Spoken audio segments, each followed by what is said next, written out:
Vous savez, le plus difficile dans la vie de youtubeur, c'est les impôts, les haters, les gens qui pensent que c'est pas un métier. Bon, alors plutôt, dans la vie de youtubeur amateur, c'est le manque de vues, de reconnaissance, ou les gens qui font 3 vidéos Fortnite et qui font plus de vues que toi avec 150 vidéos. Oui, bon, peut-être, mais le plus dur, c'est de trouver un sujet qui parle à tout le monde. Je parle de Tesla, les gens aiment pas les voitures. Je parle d'Amazon, les gens ne commandent pas en ligne. Je parle de Lego et les gens n'aiment pas marcher dessus la nuit alors qu'ils vont simplement se chercher un putain de Kinder dans le frigo alors qu'ils savent très bien qu'ils sont au régime et que ce putain de Kinder il va flinguer leur régime, mais ils sont obligés pour se consoler parce qu'ils viennent de se flinguer le pied avec le sabre laser de Yoda. Alors soit c'est du vécu, soit t'es nettement meilleur acteur que tout le monde le pensait. Mais il y a un sujet qui parle à tout le monde, c'est la bouffe. Et encore plus, la malbouffe. Donc dans cette vidéo, je vais vous raconter l'histoire d'une des plus grandes marques de fast-food du monde. Aujourd'hui, je vous raconte l'histoire de KFC.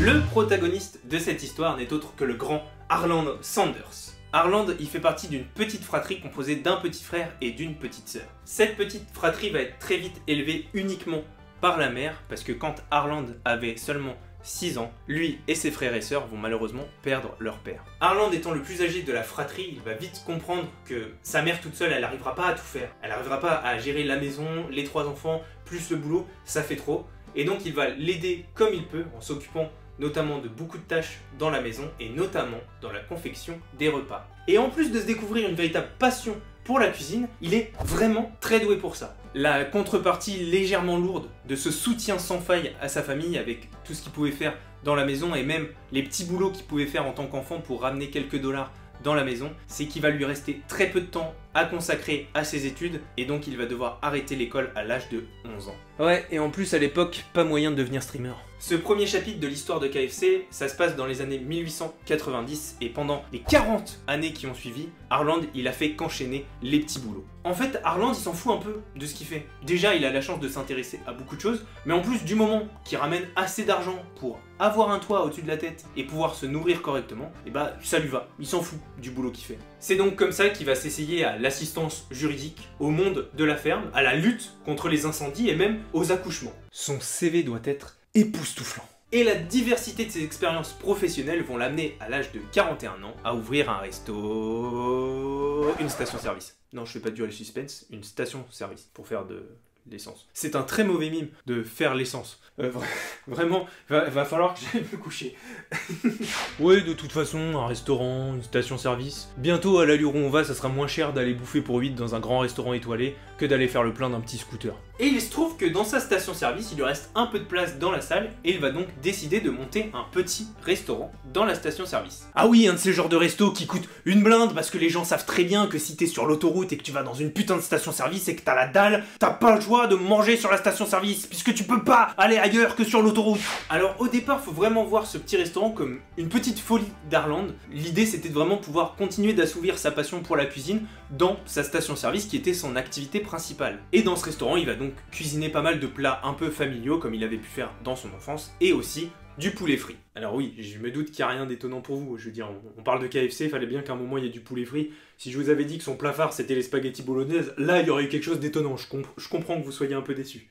Mais ce que tu dis pas, c'est que si le poulet frit est aussi important pour Harland, c'est parce que pour lui, c'est vraiment l'incarnation de l'hospitalité américaine. Le poulet frit, c'est vraiment le plat phare avec lequel, quand tu le manges, tu te sens bien. Et le bouche à oreille, ça marche plutôt pas mal. Et ça marche tellement bien que je vous invite tout de suite à dire à tous vos amis de vous abonner à cette chaîne en leur envoyant cette vidéo, par exemple. Après, je vous dis ça, mais je vous oblige clairement. On continuera pas tant que vous l'aurez pas fait. Je peux même pas mettre la musique d'ascenseur que vous connaissez sûrement, parce qu'elle a été achetée. Et du coup, maintenant, c'est une violation de droit d'auteur. Voilà, voilà. Donc, on va patienter comme ça.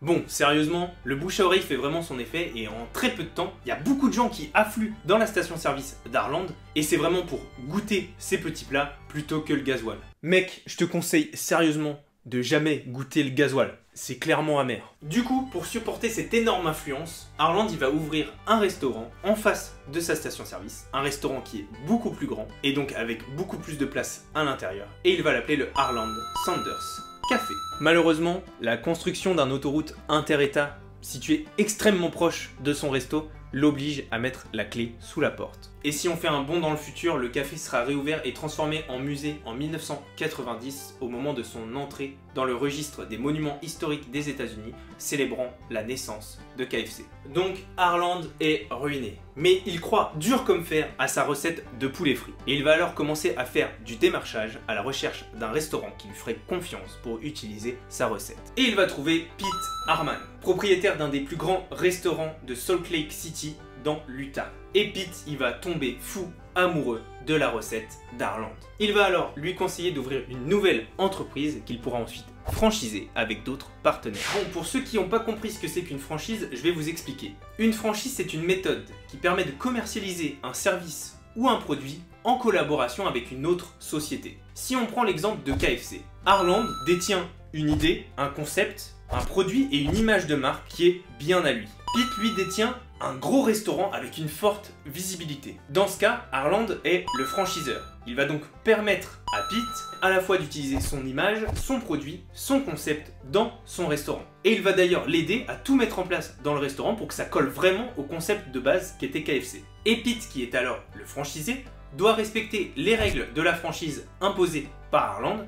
C'est-à-dire que s'il dit que la recette du poulet frit c'est celle-là, Pete n'a pas le droit d'en proposer une autre ou de faire une variation de cette première. Elle doit d'abord être validée par Harland, c'est lui qui décide des règles de la franchise de Pete. Et Pete doit également payer des droits d'entrée dans la franchise. C'est une grosse somme d'argent que Pete doit payer pour pouvoir lancer le projet de franchise. Et il doit également payer les redevances de la franchise. C'est un pourcentage du prix de vente des produits qui peut être plus ou moins élevé en fonction du contrat qui est passé entre le franchiseur et le franchisé. Donc au final, une fois que Pete a payé le droit d'entrée dans la franchise, Harland l'aide à monter son propre KFC, donc le restaurant de Pete va devenir un KFC. Pete, à l'intérieur du restaurant, il doit respecter les règles d'Harland sur la déco, sur le concept et surtout sur le produit qui est vendu. Et ensuite, c'est Pete qui gère complètement le restaurant. L'intégralité de l'argent qu'il génère revient pour lui, excepté la redevance de franchise qui a été signée entre Harland et Pete qui lui envoie. Et d'ailleurs, pour ceux qui veulent en savoir plus et en plus voir un bon film, je vous conseille The Founder, qui est l'histoire de la fondation de McDonald's, qui explique vraiment très bien ce qu'est une franchise. Vous l'aurez compris,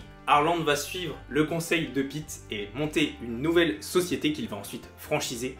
Et le premier franchisé, ce sera donc Pete, évidemment. Et pour trouver le nom de sa nouvelle société, il va récupérer simplement le nom de son produit phare, les Kentucky Fried Chicken. Et après ça, la société va croître de façon exponentielle au point d'atteindre en quelques années plus de 600 points de vente seulement aux États-Unis. Mais on arrive déjà en 1964 et le colonel Sanders, oui, on lui a donné un titre de colonel pour service rendu à la cuisine américaine. On donne vraiment des titres à n'importe qui. Ouais, c'est clair, c'est vrai que quand tu penses que Danny Boone, il a eu la Légion d'honneur... Ouais, mais à la rigueur, lui, il demande pas à tout le monde qu'on l'appelle Monsieur le Légionnaire Boone. Et oui, en 1964, notre cher colonel Sanders, il a déjà plus de 70 ans, et il commence à se dire qu'il ferait mieux de ralentir un peu. Il va donc vendre Kentucky Fried Chicken à ses investisseurs pour se concentrer sur le rôle de mascotte de l'entreprise, un peu comme a pu faire Stan Lee à la fin de sa vie avec Marvel. Et ça a marché puisqu'en 1976, selon différents sondages, le colonel Sanders est la deuxième personnalité la plus connue du monde.